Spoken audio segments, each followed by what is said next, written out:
Hello everybody, how's it going? It's me, Krendor, and welcome back to another Battletome review. Once again, thank you to Games Workshop for sending me these Battletomes early.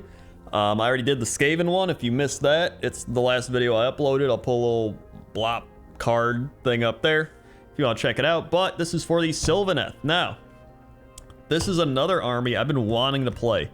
I've always looked at the Sylvaneth and been like, dude, they've got really cool models. Like, they've got a lot of cool trees and tree units and just crazy stuff, right? And I'm like, dude, I want to play them. They've always been not great and a little confusing. And so finally getting a new book, I think, has made me, you know, start building some trees, essentially. So let's go ahead and just jump right in. So we've got all the stuff back here. You know, pretty cool lore, pretty cool art. Always really neat to kind of look through all this stuff. I'm gonna have to give it a look. Wow, I love this. Look at that. Lady of the Vines. I actually painted my Lady of the Vines. She's looking pretty cool. Although, I don't know where she's somewhere around here.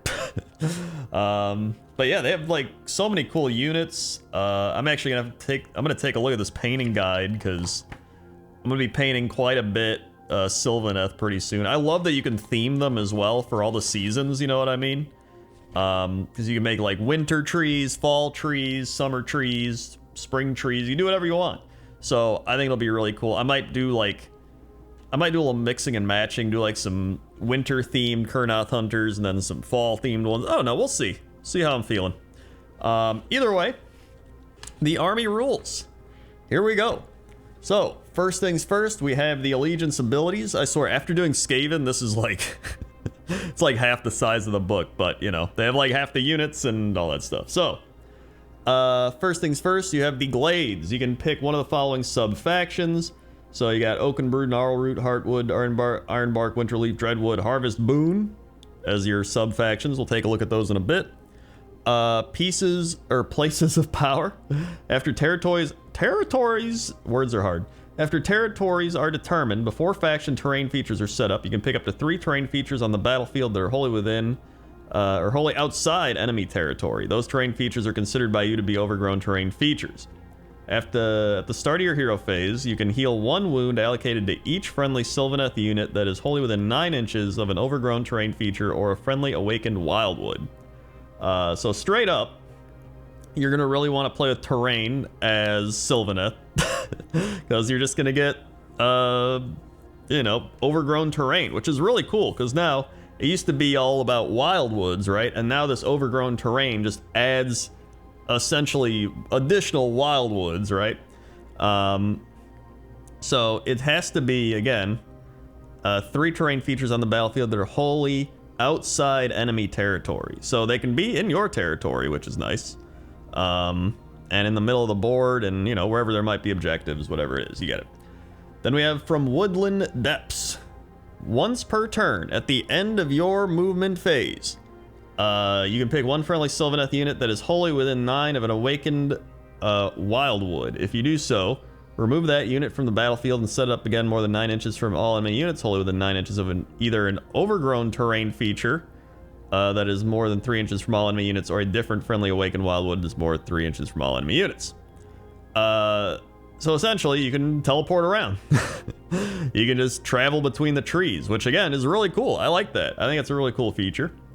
Plus, movement's always insane in armies, as you might imagine. Then we have once per turn in your combat phase, immediately after a friendly Sylvaneth unit that is wholly within 9 inches of an overgrown terrain feature or friendly awakened wildwood is fought, you can remove it from the battlefield and set it up again more than 9 inches from blah, blah, blah, blah. So essentially you can fight and then teleport away, which is actually insane. Like the the fact that you can hit something real hard with, like, I don't know, Durthu or like Kurnoth hunters or just whatever, and then they're just like, see you.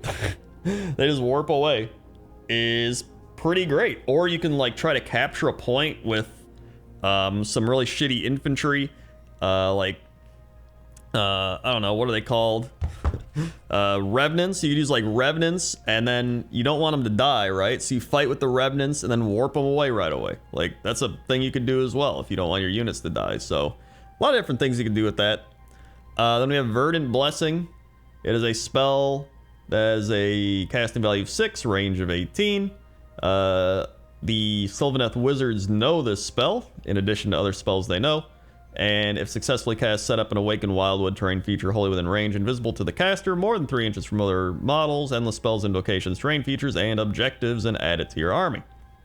Then, we have the Seasons of War. So the Seasons of War are after you've picked a Sylvaneth army, you must pick which season applies to your army from the list below and record it on your army roster. So we have the Burgeoning, friendly Sylvaneth units that did not charge in the same turn and are wholly within 9 inches of an overgrown terrain feature. Friendly Awakened Wildwood have a ward of 6+. So that's pretty nice. Anytime you can just have a ward for your army is pretty nice. Although it's units that did not charge and they have to be within an overgrown terrain feature. But it does give them survivability, which is nice. Plus, you're already healing a wound as well because you're in the wildwoods, right, from the places of power. So that's pretty nice. Then we have the Reaping. Add 3 inches to the range within which you can pick friendly Sylvaneth units with places of power from the Woodland Depths battle trait. So that seems okay. So I guess it's just giving you... Oh, and from Woodland Depths. So that could be a little... Because it gives you a little more teleporting distance, I guess, or healing distance. So that seems all right. Then we have Seasons of War, or wait, obviously, the Dwindling. In the hero phase, you can reroll 1 casting roll, 1 unbinding roll, and 1 dispelling roll, so long as the friendly wizard you pick is a Sylvaneth wizard that is wholly within an overgrown or awakened wildwood. That's really good. So you can reroll all 3. So you can reroll a casting, unbinding, and dispelling. That's really nice. I like that one a lot.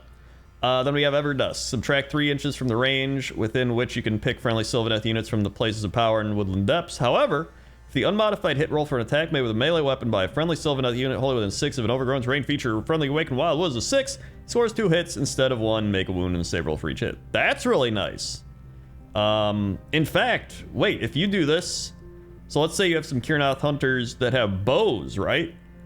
And they're just sitting back in the Awakened Wildwoods, then they're doing 6s to hit twice. That could be pretty cool if you pop those on the old bow dudes. Interesting. Wow, okay. I mean, it's good on everybody, but that's just something I thought of right away. Because I'm like, oh, they could just sit back in the old Wildwoods and shoot and hope to hit 6s, you know? So cool. Pretty fun allegiance abilities there. Then we have the command traits. Gnarled Warrior. This is Sylvaneth hero only. Ignore modifiers to save rolls for attacks that target this general. Then we have in the so that's essentially ethereal, right? That's giving them ethereal, which can be good if they have like a 3-up save or something, and you give them that. That's kind of spicy. In the combat phase, subtract 1 from attack characteristic of melee weapons used by the enemy unit that finish a pile-in move within 3 inches of the general until the end of the phase. All right, that could be okay. I mean, anytime you take away attacks, that's damage negated, obviously. And then we have Warsinger. If this general's on the battlefield at the start of your movement phase, add 3 inches to the movement characteristic of friendly Sylvaneth units that start a move wholly within 12 of the general until the end of that phase. So I guess if you want a little more movement, that could be nice. But I feel like you're already gonna have a lot of teleport, you know what I mean? So I'm like, I don't know. I think that one might be my... Well, I don't know, because, I mean, you're still going to do a lot of moving. Not everything gets to teleport. So, I mean, it might... I don't know. If you want to be a faster moving army, that might be the thing to do. Either way, it gives you options, right? I love just having different options, different army styles you want to play. Then we have Sylvaneth Wizard Hero only. So, we have Nurtured by Magic. Once per turn in your hero phase, if this general successfully casts a spell that is not unbound, you can pick 1 friendly Sylvaneth unit wholly within 18. If you do so, heal up to D3 wounds to that unit. We have Spell Singer. When this general attempts to cast a spell before making the casting roll, you can pick 1 friendly Awakened Wildwood on the battlefield. If you do so, and the spell is successfully cast and not unbound, you must measure the range and visibility for that spell from a friendly Awakened Wildwood. Ooh, that's kind of fun. So you're essentially you're using that as a, not a, why do I think vassal? It's like it's like how Lord Croak and they can, you know, use the Skink Oracle Priest to cast through him. Why can't I think of the word? Why can't I think of the word? It's, proxy? Is it proxy? I think that's what it would be, a proxy, right? Either way, that's pretty cool. And then each time a friendly unit wholly within 12 of this general is affected by a spell or endless spell on a 4-up, it ignores it. All right. Artifacts of power. We have Sylvaneth Hero. Pick one of the bear's melee weapons at the start of the combat phase. Roll a d3. Add the result to the attack characteristics of that weapon until the end of that phase. Ooh, that's really fun. You get a potential bonus 3 attacks on like some really strong melee weapons. That could be really nice. And you do that every combat phase, yeah? Because it just says at the start of the combat phase. So that means yours and your opponent's. Wow, that's really good. I like that a lot. Then we have at the start of the combat phase, pick an enemy unit within 6, add 1 to wound rolls for attacks made by friendly Sylvaneth units that target that unit in that phase. That could be good too, if you're trying to just nuke something down and using a bunch of stuff to hit it. And then Seed of Rebirth. First time the bearer is slain, before moving them from play, roll a dice. On a 1, they're slain. 2+, they're not slain, you can heal D3. Wounds to allocate. Wow, that's just a straight up comeback to life. On anything but a 1, that's really good too. Wow. I like all those. I think all those are really good artifacts. And we have Sylvaneth Hero Wizards. Once per battle at the start of your hero phase. If the bear is on the battlefield, you can set up an Awakened Wildwood within 12, more than 3 inches, blah, blah, blah. So you just set up a Wildwood. The bear can attempt to banish an invocation in the hero phase, even if they are not a priest. In addition, add 2 to dispelling rolls and banishment rolls for the bear. That's kind of neat. And then once per turn in the hero phase, before the bear attempts to cast a spell from the lore of the Deepwood, instead of making a casting roll, you can say they will use the Vesperal Gem. If you do so, that spell is automatically cast and cannot be unbound. After the effect of that spell has been resolved, roll a dice. On a 1, the bear suffers D3. That's still insane. That's every turn? So literally every turn, you can just automatically summon a spell. Like, and then on a 1, you take D3. Like, who cares? Like, seriously, who cares? You're casting spells for free. That's got to be the one you take, right? Because it's once per turn as well. Wow. That's really good. Okay, so yeah, that's the one you take. Mamma mia. Then we have Lore of the Deepwood. We got the Sylvaneth Wizard spells coming in. Throne of Vines, casting value 9. Ooh, that's a high casting value. So if successfully cast at the end of each phase until the start of your next hero phase, you can heal 1 wound allocated to the caster. Wait, why is that such a high cast value? I hiccup. If successfully cast at the end of each phase. Oh, at the end of each phase. Okay, that's why. Dude, oh my god. So you literally just Throne of Vines, Vesperal Gem. Like you just go, oh, I auto cast Throne of Vines. And then you just heal. And then after the effect of that spell has been resolved, that's when you would suffer D3. So I guess if you're real low, you just pop that, auto heal, and then when you're done auto healing, I guess you might take D3. But like still, that's insane. Regrowth. Cast value 5, range 18. If successfully cast, pick a friendly unit within range invisible. You can heal up to D6 allocated that unit. That's pretty solid, especially for only a 5-up. Dwellers below. Casting value 7, range 12. Pick an enemy unit within range. Roll a number of dice equal to the number of models in that unit. 5s do mortal wounds. So essentially the Sylvaneth Stellar Tempest from Seraphon. Although I think 12 inches is kind of a short range. I think the Sylvaneth one's longer, but still nice for clearing hordes. Deadly Harvest. Casting value 6, range 3. If successfully cast, each enemy unit within range suffers D3 mortal wounds. So a little mini D3 mortal wound bubble, essentially. Roll separately for each unit. We have Verdurous Harmony. Verdurous. Casting value 7, range 18. If cast, take a friendly Sylvaneth unit within range visible to the caster. You can return 1 slain model to that unit. If you pick Dryads, Tree Revenants, or Spite Revenants, Return up to D3 instead of 1. Ooh, that's really good too. Wow, because like, again, if you Vesperal Gem that, and you just, say somebody just killed one of your new beetle things, or like or a Kurnoth hunter with swords, right? Something really crazy. They just tried to take one out and killed one, and then maybe they killed one and injured one down to like 2 wounds, and you're like, oh, okay, so one's restored, and then I'm gonna regrowth and heal it up, and they're fine. Like, like, oh my god. Dude, they could get pretty annoying. He's got some almost like Nurgle survivability. I guess the Nurgle have that 5-up ward though, but still, there's some nice survivability in here. Tree Song, spell 17, or no, casting value 7, range of 16. If successfully cast, pick friendly awakened wildwood within range until your next hero phase. Improve the Ren characteristic of melee weapons used by friendly Sylvaneth units by 1 while they are wholly within 9 inches of that wildwood.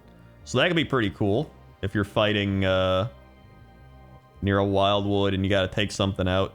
Probably just depends, but you know, it's nice to have. Either way, I think these are pretty solid spells. A little bit of everything. Now we got the sub-factions. So we have Oaken Brow. When determining which row to use on the damage table of a friendly Oaken Brow Treelord, Treelord Ancient, and Spirit of Durthu is treated as having suffered half the number of wounds that are actually allocated to it, rounding up. So that's kind of cool. Then we have once per turn, when you make a casting roll or an unbinding roll for a friendly Gnarl Root Wizard, this wholly within 9 of an overgrown terrain feature or friendly awakened wildwood, you can roll 3d6 instead of 2, remove 1, and then use the remaining dice to determine casting roll or unbinding roll. So that's kind of cool. And you can do that once per turn, which is neat. So, I mean, pair that up with the gem and you're casting everything. After deployment, but before the first battle round begins, you can pick up to 3 different enemy units on the battlefield to be the quarry of the hunt. Add 1 to hit rolls for attacks made by friendly Heartward units that target those units. That's really nice too.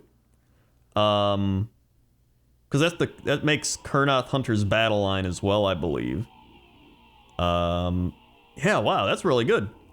Then we have Ironbark, which is, you can use this command ability at the start of the enemy combat phase. The unit that receives the command must be a friendly Ironbark unit that is within 3 inches of an enemy unit that made a charge move in the same turn.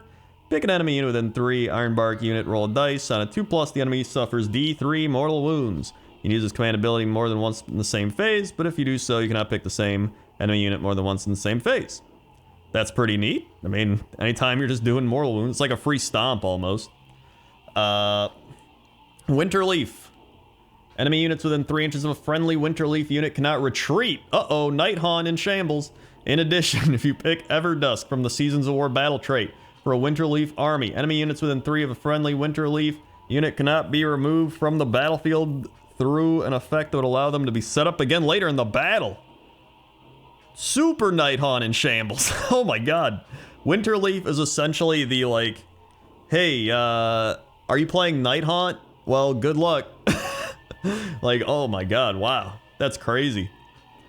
Dreadwood, once per battle, you can use Walk the Hidden Path twice in the same turn, but if you do, at least one of the units you pick must be a Dreadwood Spite Revenant unit. In addition, once per battle, you can use Strike and Fade twice in the same turn, but if you do so, it has to be a Dreadwood Spite Revenant. So, I take it this also makes Dreadwood Spite Revenant's battle line, which is pretty cool. And then Harvest Boon, after deployment, but before the first battle round, you can move each friendly Harvest Boon, Spite Rider, Lancer, and Revenant Seeker up to 12. If both players can move, they must roll off. Winner chooses who moves their units first. So, honestly, really good sub-factions. I think all these are pretty solid. Because sometimes you just get some mediocre ones, then a couple good ones, but I think all of those are really good. Path to Glory. I don't really play Path to Glory. You got your core battalions, grand strategies, your battle tactics. You can do Lords of the Clan if you want. In fact, I was taking a look at some of these battle tactics. They're actually pretty easy. One's just like kill a monster with Durthu, Treelord, or Treelord Ancient. Pick a friendly wizard. You complete the battle tactic if a spell successfully cast by that wizard and the spell summoned by the wizard destroys an enemy unit. yeah, I don't know, like, some of these are probably easier to do than the actual new battle tactics, but it depends if you want to use, like, battle tactics from your book or not. I think some people are kind of against it, some are like, whatever. Then we have the War Scrolls. So, Alario. Alright, let's talk about Alario.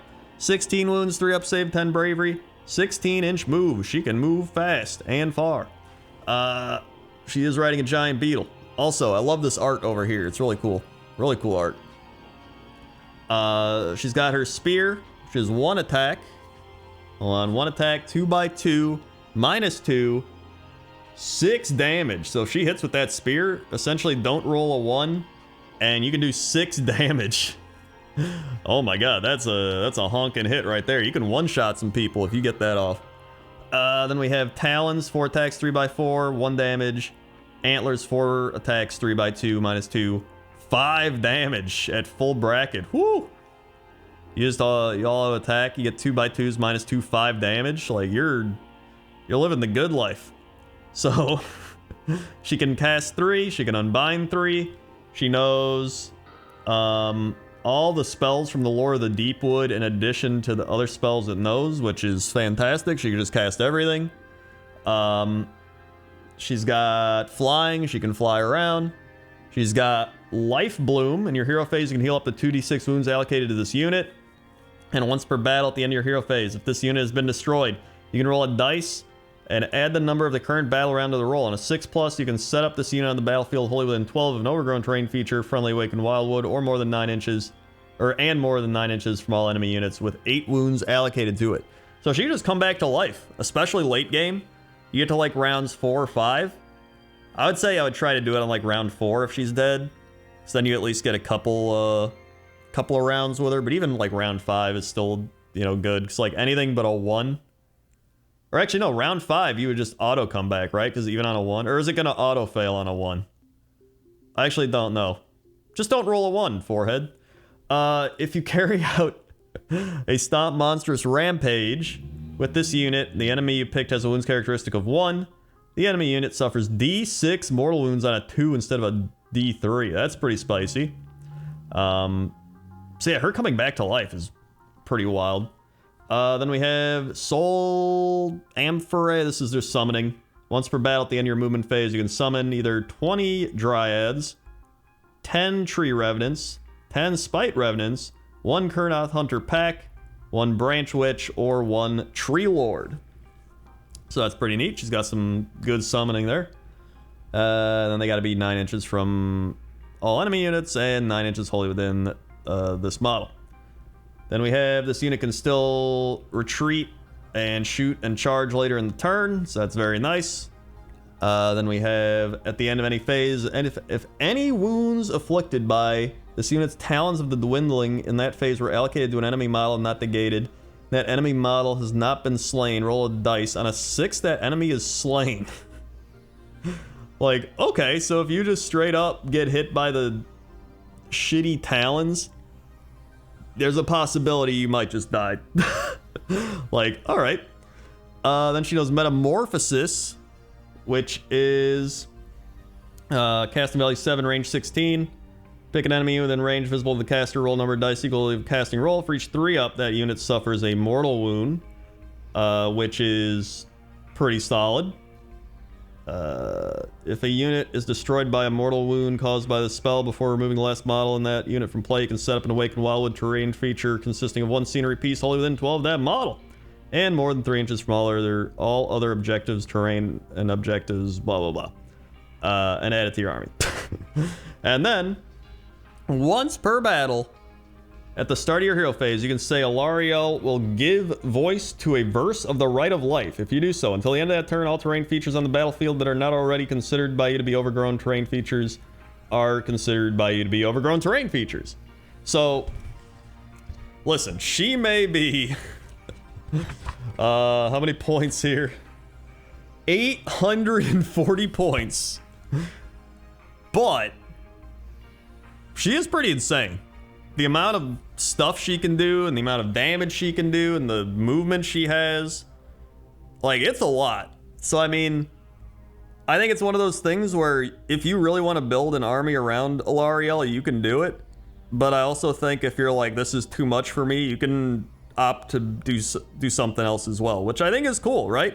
I think it's cool that you can have the option of being like, yo, I want to do this crazy Alarielle army and try to like bring stuff back and make everything overgrown terrain and have her res and like summit. Like, there's so many things you can do, and then you can be like, also, she's too many points, I'm just gonna do some other stuff, which is also fine. So I think she's pretty cool. I'm probably gonna get her just so I can build and paint the beetle. I'm not gonna lie, I like that beetle a lot. So yeah. Lady of the Vines, literally unchanged from the box. I'm not gonna really go over her. I'm just gonna say that you definitely want to use her spell with a range of 12, casting value 7. That gives everything a 5-up ward while they're within range of the caster. So that's pretty nice. Then we have Drycha. So Drycha used to have a table. She no longer has a table. She's just straight up, you know, she is what she is. 9, 10, 3, 8. She's got 12-inch range attacks, colony of flitter furies. Say that 10 times fast. 3/3 -1/1 damage. Then she has slashing talons, 4 attacks, 3/3 -2/2 damage. And then swarm of squirmlings, 10 attacks, 3/3 -1/1 damage. If this unit, oh, she's just a general, even if it's not. Unmodified hit roll for an attack made with a colony of flutter is a 6. They take a mortal wound and the attack sequence ends. So essentially 10 attacks and you're hoping for 6s to do mortal wounds, essentially. And then if not, maybe you can get some damage through anyway, but it's not bad. The start of each battle round, declare whether this unit is enraged or embittered. If she's enraged, she gets 20 attacks instead of 10 on the Flitter Furies. If she's embittered, she gets 20 on the Swarm instead of 10. So, if you really gotta like snipe something out from a 12-inch range, you can just pop 20 attacks and hope you get some 6s to do mortal wounds. That's actually really nice. Like 20 attacks, 12-inch range, 6s do mortals. Woo! Then we have add 1 to wound rolls for attacks made with melee weapons by friendly Spite Revenants wholly within 18. That's really nice. So obviously you're going to want to take her if you're doing Spite Revenants. And then Primal Tear is a spell, casting value 6, range of 12. Roll 2d6 if successfully cast. Each enemy unit within range that has a bravery characteristic lower than the roll suffers d3 mortal wounds. So that's pretty interesting. I think she's pretty cool. I really like her kind of... But the thing is, like, so you can obviously do Swarm of Squirmlings, right? If you want to do 20 attacks on that, but like... Oh, I just realized it says unmodified hit roll for attack made with colony of flutterflies or Swarm of Squirmlings. So you can essentially be like, am I going to be in melee or range to do a lot of attacks? Okay. Never mind. So that's how that works. She just tries to get mortal wounds on 6s from those attacks. Cool. All right. And she has a 3-up save, which is really nice. Warsong Revenant. 5 attacks, 3/3 -1/2 damage. 3 attacks, 4/4 -1/1 damage. 8, 7, 5, 7. 2 spells. Cast, 2 unbinds. Add 1 to bravery. Sylvaneth units while they are wholly within 12. Subtract 1 from enemy units while they are within 12. Unit has a 4-up ward. Add 1 to casting, spelling, unbinding for units for this unit while it's within 9 inches of an overgrown terrain feature or wildwood. And it knows Unleash Swarm of Spites. Casting value 7, range 9. Roll number of dice equal to the casting roll for each enemy unit within range of the caster. For each 5-up, they take mortal wounds. Woohoo! Woo! Arch Revenant. 12-inch move, 6 wounds, 4-up save, 8 bravery. They have a 2-inch range, 4 attacks, 3/3 -2/1 damage, D3, 4/3, 2 damage. They, at the start of the combat phase, must say if this unit's adopting a defensive stance or an aggressive stance. Defensive stance, you get a 4-up ward. Adopting aggressive, you get +1 the attack characteristic of the Revenant's Glaive. I feel like you always just take the 4-up ward. Like, I don't see any I don't see any scenario or situation where you just take the 1 attack characteristic. You know what I mean? Maybe if it was like add 2 to the attack characteristic. But like even then, it's 1 damage. I'd much rather have a 4-up save and a 4-up ward. Whatever. Add 1 to wound rolls for attacks made by friendly Kurnoth Hunter units wholly within 12 of any friendly units with this ability. And then you can use this command ability once per turn at the start of the combat phase. Must be friendly Sylvaneth. Add 1 to the attack characteristic of melee weapons until the end of that phase. Alright. Durthu, I believe, is unchanged from the actual War Scroll as well, but so I'm not really going to go over him, but he's pretty good. I'll let you take a look, and then you can go compare him to the old like War Scroll they gave him in the Skaven vs Sylvaneth box, but I think he's unchanged. But he is good. I like him a lot. I'm definitely going to run him. Treelord Ancient. I really like the little owl up here. I like that a lot. 5-inch move, 14 wounds, 3-up save, 9 bravery, 2 attacks, 2x3s, -1/3 damage with the staff. Then we have 5 attacks, 3x3, -1/2 damage, 3-inch range, and 1 attack, or no, 2 attacks, 1-inch range, 2x2s, -2, 3 damage. He can cast 1 spell and get 1 unbind. I don't know why they wouldn't just give him 2 spells, 2 unbinds. I don't know. He can do Ground Shaker, Monstrous Action, on a 3-up, pick an enemy within 3, and on a 3-up, Strike Last effect applies to the enemy unit in the following combat phase. That's pretty nice. So you just try to 3-up your monstrous thing and make them fight last. That's pretty cool. That also sets it up so you can like fight and leave if you want. At the start of your movement phase, if this unit's only within 6 of a wildwood or overgrown terrain, you can walk the spirit path instead of making a move. If it does, remove the point, 6 inches, blah, blah, blah. Once per battle in your hero phase, if this unit's on the battlefield, you can set up an Awakened Wildwood terrain feature consisting of 1 scenery piece, blah, blah, blah. And then Awakening the Wood, casting value 6, pick a friendly wildwood, each enemy within 3 takes D3 mortal wounds. He seems okay. I like his owl. Moving on. Then we have the normal Treelords. I think the normal Treelords are probably a better bet than the Treelord Ancient. 5-inch move, 3-up save, 7 bravery, 14 wounds, 3 attacks. 2s by 3s, -1/2 damage on the range. And then I'm pretty sure they have the same attacks as the other Treelord Ancient. Sweeping blows, talons. Yeah, the only difference is their ranged attack. And then they have Ground Shaker, Spirit Paths, and they have Lash and Tangle. I don't think he had that. No. If an attack made with a melee weapon by this unit scores a hit, models in the target unit cannot make a pile-in move until the end of that turn. Yo, that's pretty cool. That's like really good. Wow. So yeah, I think even just having 1 Treelord, even if you summon in the Treelord, I think that'd be pretty worth it. I like that. He's just a big tanky guy that slows people down. Branch Witch. We have 7 move, 5/5/7, 3 attacks, 3x3 -1/1 damage, D3 4x3 1 damage. Can cast 1 spell and bind 1. Add 1 to hit and wound rolls for attacks with melee weapons by the unit while it's wholly within Wildwoods. And then Unleash Spites, casting value 5, range 9. Roll number of dice equal to casting roll for each enemy unit within range of the caster. 5 ups do mortal wounds. Neat. Then we have the archers. These are the same as from the battle box thing. They're still insane. They unmodified hit rolls of 6s just do D3 mortal wounds, and if they get charged, they can just unleash hell and run away. So they're pretty insane. Then we have the new Spite Rider Lancers. 14 move, 5x4 or 5/4/7. Then the bottom ones are actually 12, so 2 inches movement addition on the Spite Rider Lancers.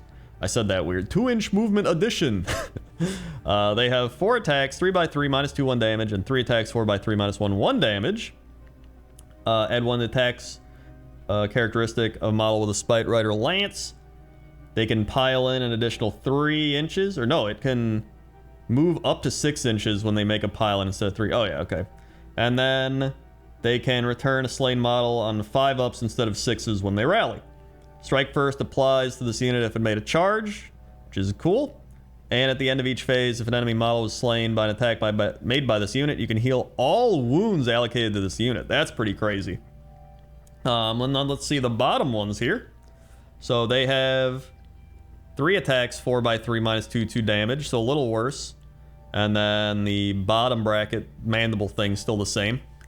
Then they have, let's see, anything different here.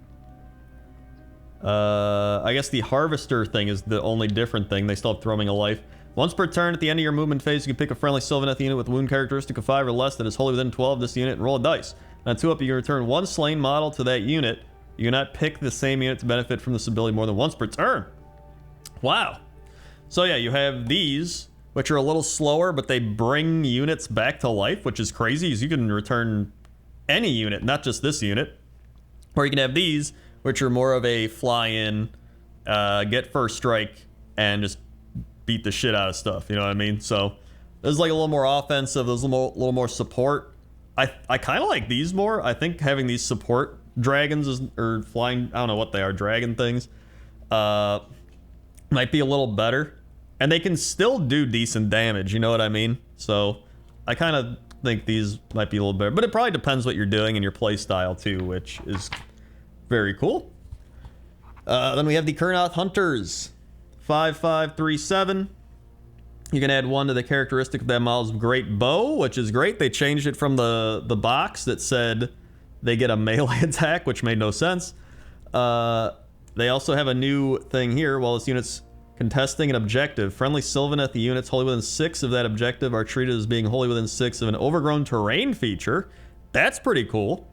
And then at the end of the combat phase, you can pick an enemy unit within 1, roll a dice for each model in this unit, 4-ups, do mortal wounds, which is pretty cool, although I don't think Kurnoth Hunters really care with bows, because they're not going to get close, but they got 30-inch range, 2 attacks, 4x3, -1/2 damage, and then their claws, but you're mainly looking at those bows. Obviously, there's that thing you can take to make 6s to hit twice, and then you can get +1 to wound, +1 to hits. I mean, you can get these down to, I think, like 3x2, -1/2 damage with 6s to hitting twice, which could be okay.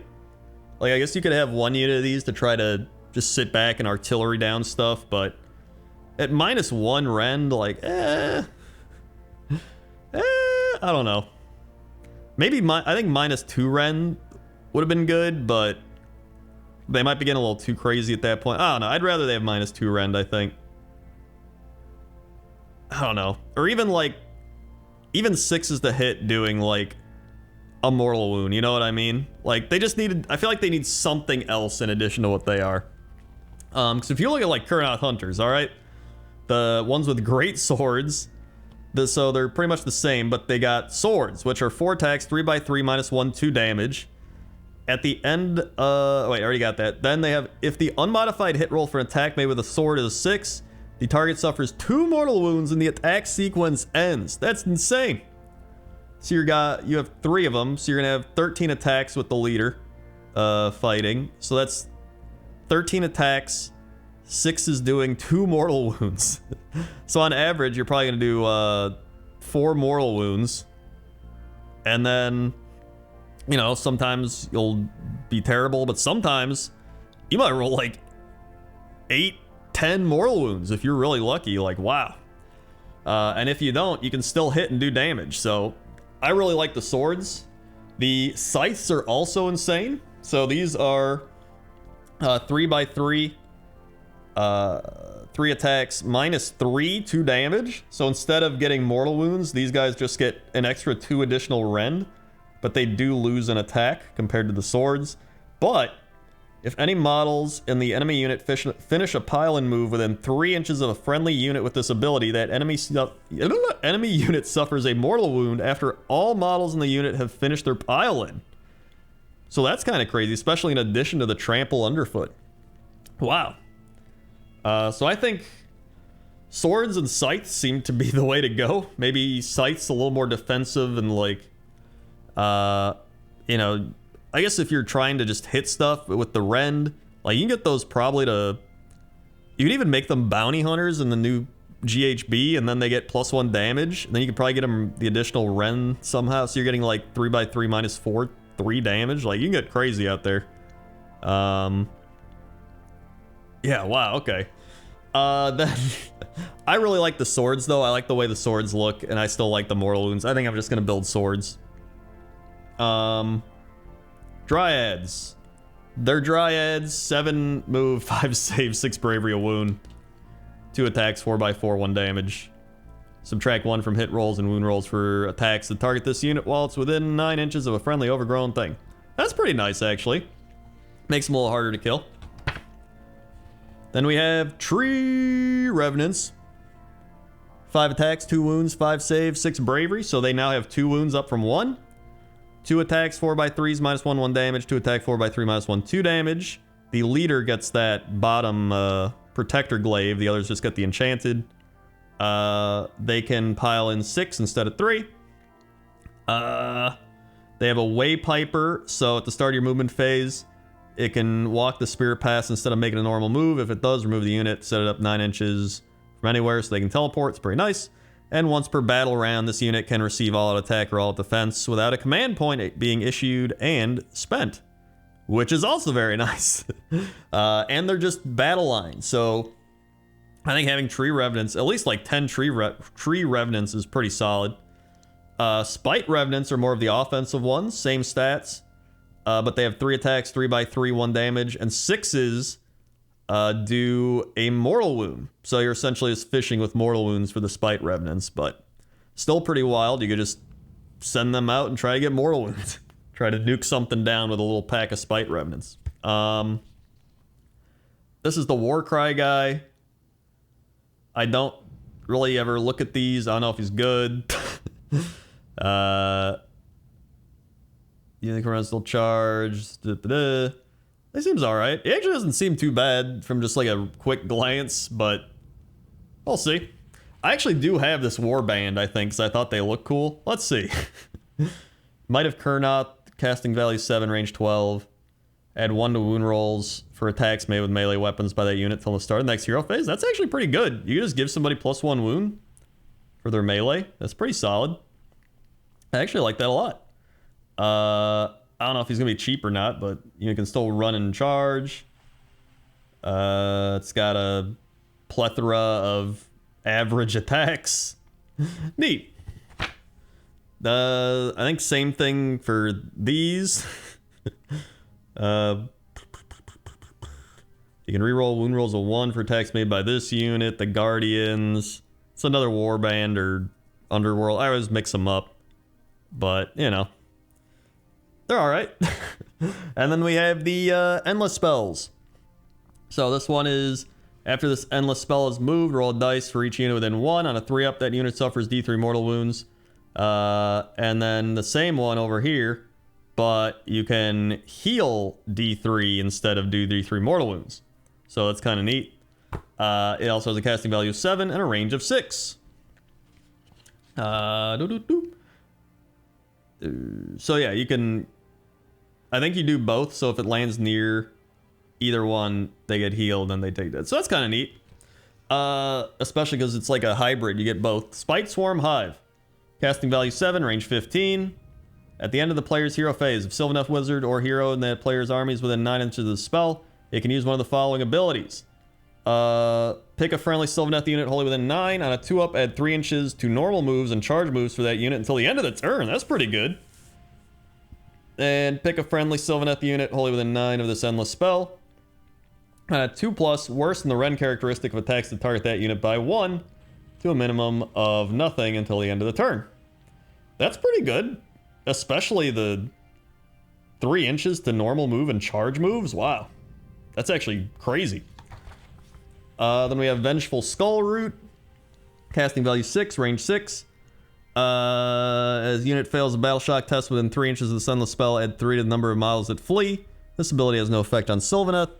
And after the endless spell is moved, roll a dice for each unit that has any models that passed across.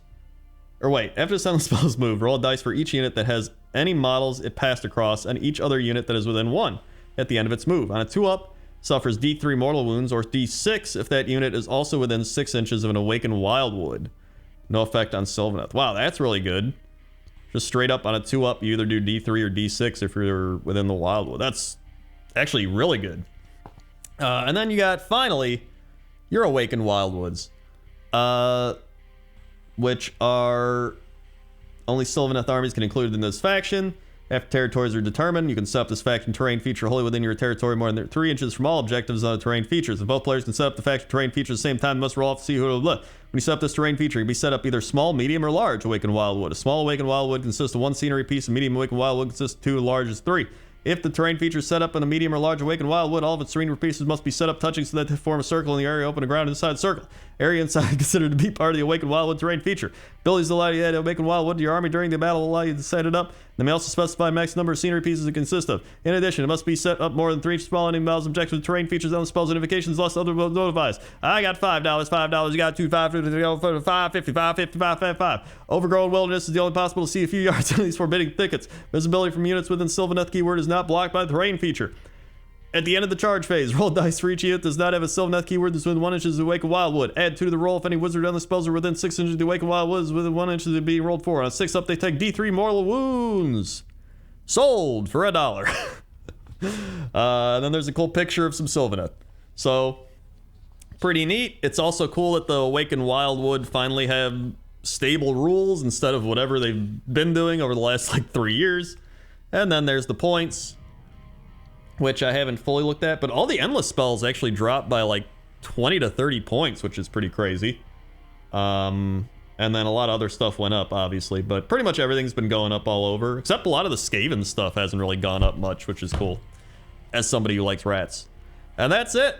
So, honestly, I think this book is great. I think this is a really good book for Sylvaneth. It's definitely going to be an improvement over the old one, I'll tell you that much. I think both these books are great. If I had to pick which one's better, I think Skaven might have a slight edge, and I think it's just because they have more units and more options, and they can probably adapt to different stuff easier.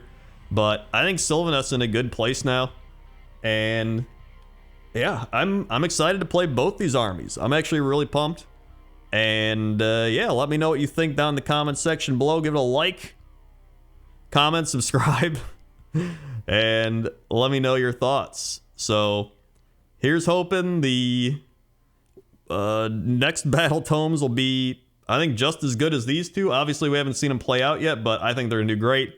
There is the rumored Gits tome. That's probably going to be the next one I'm excited about, because I do have a bunch of Gits I haven't built. I have a couple I did build. But man, I hope those Gits are good if it's a Gits book. I'd love that. Because, oh my, there's like the spider that I have. There's like squigs. Dude, I love Gits. I hope they're good. They're just a funny, goofy army. Either way, thanks for watching, and I'll see you next time. Okay? Okay. See ya.